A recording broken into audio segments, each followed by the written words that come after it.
बिस्मिल्लाहिर्रहमानिर्रहीम। अस्सलाम वालेकुम नाजरीन, रास्को न्यूज़ के प्रोग्राम अरीना स्पोर्ट्स के साथ मैं हूं आपका होस्ट मोहम्मद आमिर काजी। नाजरीन, वीडियो शुरू करने से पहले आपसे गुजारिश है हमेशा की तरह कि हमारी वीडियो को लाइक कीजिए, शेयर कीजिए और हमारे चैनल को सब्सक्राइब ज़रूर कीजिए। और नाजरीन, एक छोटी सी बात आपसे मैं शेयर करता चलूँ आपकी मालूमात के इजाफे के लिए भी, और इट्स अ रिक्वेस्ट ऑल्सो। नाज़रीन, वीडियो को आप सिर्फ लगाकर अगर उसे सिर्फ लाइक कर देंगे और 30 सेकंड से पहले अगर आप उसे बंद कर देंगे तो उसका लाइक जो है वो बाउंस बैक हो जाएगा। इसलिए कम अज़ कम उसे 30 सेकंड से ज़्यादा देखें, पूरी देखें तो बहुत अच्छी बात है। इंशाल्लाह आपको मज़ा आएगा। हमारी कोई भी वीडियो बगैर किसी पैगाम के नहीं है। तो नाज़रीन, वीडियो शुरू करते हैं। नाज़रीन, 5 फुट 7 इंच का बज़ाहिर कमज़ोर दिखाई देने वाला जिस्म, लेकिन पंच की ताकत इतनी जितनी world heavyweight boxer Muhammad Ali के पंच के बराबर।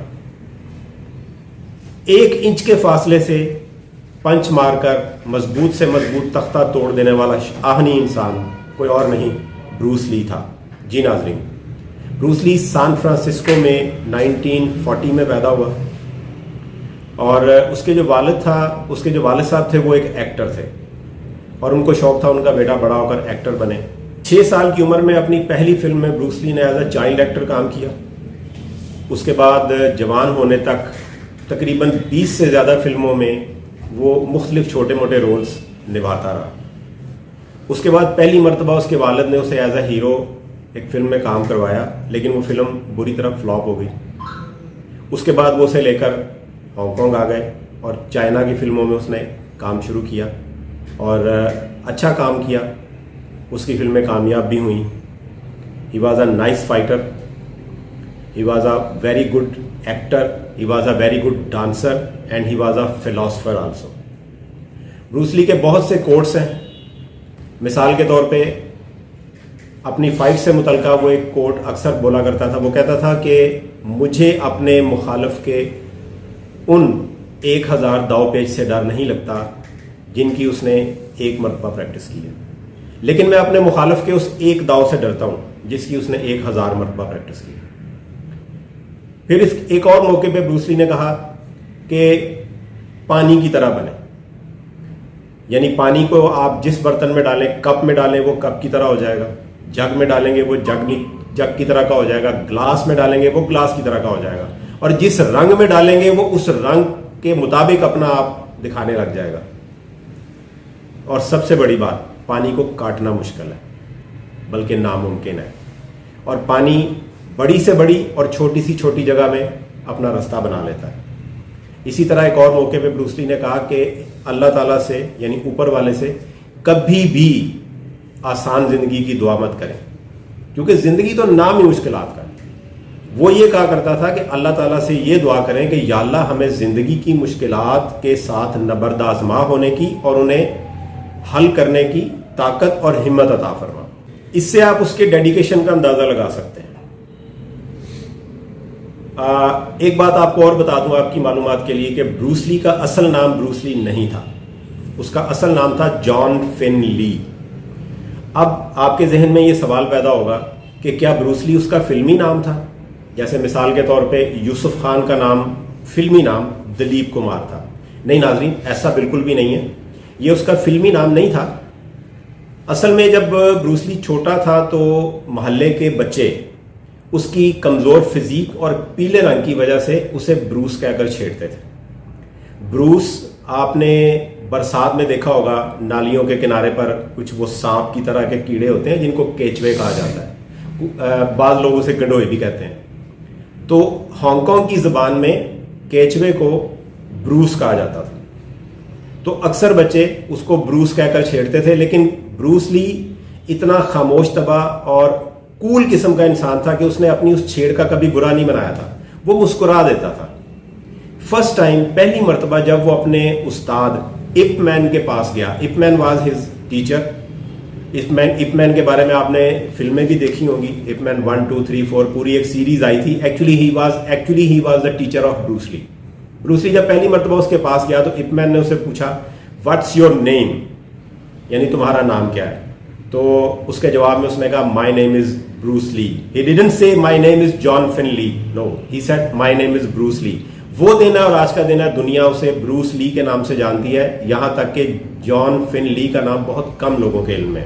नाज़रीन, ब्रूस ली ने अपनी फिजिक और बॉडी पावर पर बहुत ज्यादा मेहनत की।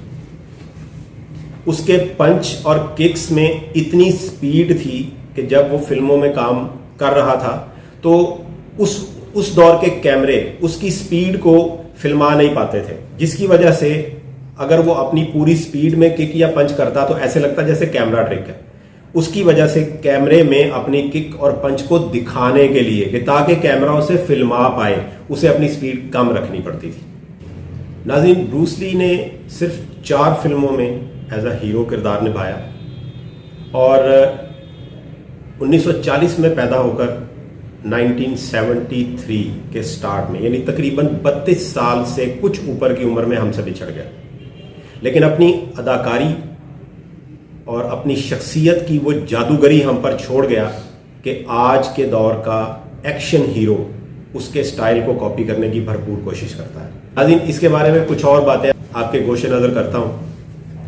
पहली फिल्म में डायरेक्टर ने उसे कहा कि आपने ऐसे करना है कि सीढ़ियों से भागकर नीचे आना है और उसके बाद सिर्फ एक हल्का सा जंप उठाना है और किक मारनी है हवा में और नीचे खड़े हो जाना है। अब जमीन से तकरीबन 10 फुट ऊपर एक बल्ब लगा हुआ था, तो डायरेक्टर ने कहा कि हम बल्ब को डंडा मारकर तोड़ेंगे और फिल्म में हम ये दिखाएंगे कि आपने उसे किक मारकर तोड़ा है। ब्रूस ली मुस्कुराया और उसने कहा कि मैं एक मर्तबा ऐसे सीढ़ियों से भागकर आता हूं, तो आप देखिएगा क्या मैं इसको सही करता हूं। तो डायरेक्टर ने कहा कि ठीक है, तो मैं ऐसे करके देख लो, यानी as a rehearsal. Bruce Lee भागकर सीढ़ियों से नीचे उतरा, जमीन से जंप उठाया, बल्ब को किक मारी और नीचे खड़ा होकर सर को हल्का सा खम देकर डायरेक्टर से पूछा कि क्या ऐसे करना था। डायरेक्टर, जिसका मुंह हैरत से खुला का खुला रह गया था, उसने उसको सिर्फ इतना कहा, बरखुरदार, क्या दोबारा ऐसा फिर से कर लोगे? No doubt he was a brilliant kung fu player and he was black belt of 70 styles. वो 70 स्टाइलों में ब्लैक बेल्ट था। बेसिकली कंग फू में बेल्ट्स नहीं होती, वो जो कमर पे जो कपड़ा सा बांधते हैं उसे शॉल कहा जाता है। वो 70 मुख्तलिफ स्टाइल्स में ब्लैक शॉल था। कुछ अरसे के बाद उसने उन 70 स्टाइल्स में से बहुत से स्टाइल्स को मिक्स करके एक स्टाइल बनाया जिसका नाम उसने रखा जेट कैंडो। इसमें कोई शक नहीं है कि वो एक बहुत बेहतरीन प्लेयर था। नाज़रीन, बहुत से लोग ये समझते हैं कि वो एक वर्ल्ड चैंपियन था, जबकि हकीकत ऐसी नहीं है। ब्रूस ली ने अपनी पूरी लाइफ में एक मरतबा वर्ल्ड चैंपियनशिप लड़ी थी और उसमें भी वो अपनी पहली ही फाइट हार के मुकाबले से बाहर हो गया था। उसकी वजह क्या थी कि कंग फू की आज तक वर्ल्ड लेवल पे फाइट हो ही नहीं पाई, क्योंकि कंग फू को एज अ गेम माना ही नहीं गया। It's a fighting art. Olympics में कंग फू को कोई जगह नहीं है। कराटे और ताइक्वांडो, जूडो, इनका ओलंपिक्स में बाकायदा हिस्सा होता है, खेली जाती हैं, लेकिन कंग फू का कोई मुकाबला आपने वर्ल्ड चैंपियनशिप में नहीं देखा होगा। इनके अपने तौर पे मुकाबले ज़रूर होते हैं जिसमें चाइना करवाता है या हांगकांग वगैरह में होते हैं, लेकिन कंग फू को आज तक एज अ गेम ओलंपिक्स में जगह नहीं मिल पाई। नाज़रीन, उसने एक अमेरिकन लिंडा नामी लड़की से शादी की जिसमें से उसके 2 बच्चे पैदा हुए, बड़ा बेटा और उससे छोटी बेटी। बेटे का नाम था ब्रैंडन ली, जो वो भी अपने बाप की तरह एक पुरस्कार मौत का शिकार हुआ। बेटी का नाम था ग्रीस ली। बेटा तकरीबन मेरा ख्याल है 36 या 37 साल की उम्र में एक फिल्म आई थी, आपने शायद देखी हो, द क्रो। उस फिल्म के तकरीबन हाफ में एक सीन आता है कि जिसमें हीरो को 2 गोलियां लगती हैं। आमतौर पर फिल्मों में क्या होता है कि जब गोली चलाई जाती है तो नकली गोलियों का इस्तेमाल किया जाता है। उस वक्त पिस्टल के अंदर किसी ने साजिश करके गोलियां असल डाल दी थीं और जब तक वो ज़मीन पे गिर के मर नहीं गया, वहाँ पर मौजूद डायरेक्टर और दूसरे लोग ये समझते रहे कि ब्रैंडन ली एक्टिंग कर रहा है, जबकि उसको सच में गोलियां लगी थी और वो मर गया था। नाज़रीन, ब्रूस ली की मौत के बारे में भी बहुत सी कयास रही हैं, लेकिन आज तक हतमी नतीजे पर कोई नहीं पहुंच सका कि वो उसकी उस लेजेंडरी प्लेयर की मौत कैसे हुई। हुआ ये था कि अपने दौर में उस दौर की मशहूर एक्ट्रेस थी, उससे किसी फिल्म की बात करने के लिए ब्रूस ली उसके होटल में गया जिस होटल में वो ठहरी हुई थी। उसने जाकर जब इंतजामिया से बात की तो उन्होंने कहा कि वो तो अपने कमरे में नहीं है। तो ब्रूस ली ने कहा कि ठीक है, मैं उसके कमरे में उसका वेट कर लेता हूं। उसने वहां पर कॉफी मंगवाई, वेटर उसको कॉफी देकर चला गया। तकरीबन 1 घंटे के बाद जब वो फिल्म एक्ट्रेस आई और इंतजामिया ने उसे बताया कि ब्रूस ली साहब आपके कमरे में आपका इंतजार कर रहे हैं। जब वो अपने कमरे में आई तो तकरीबन थोड़ी देर बाद पूरा होटल उसकी चीखों से गूंज उठा, क्योंकि ब्रूस ली उसके कमरे में सोफे पर मुर्दा पड़ा हुआ था। नाज़रीन, इब्तदाई पोस्टमार्टम रिपोर्ट के मुताबिक ब्रूस ली की मौत को दिमाग की नस का फटना बताया जाता है। यह हकीकत है, उसकी मौत दिमागी नस फटने से ही हुई थी, जिसको ब्रेन हेमरेज भी कहा जाता है।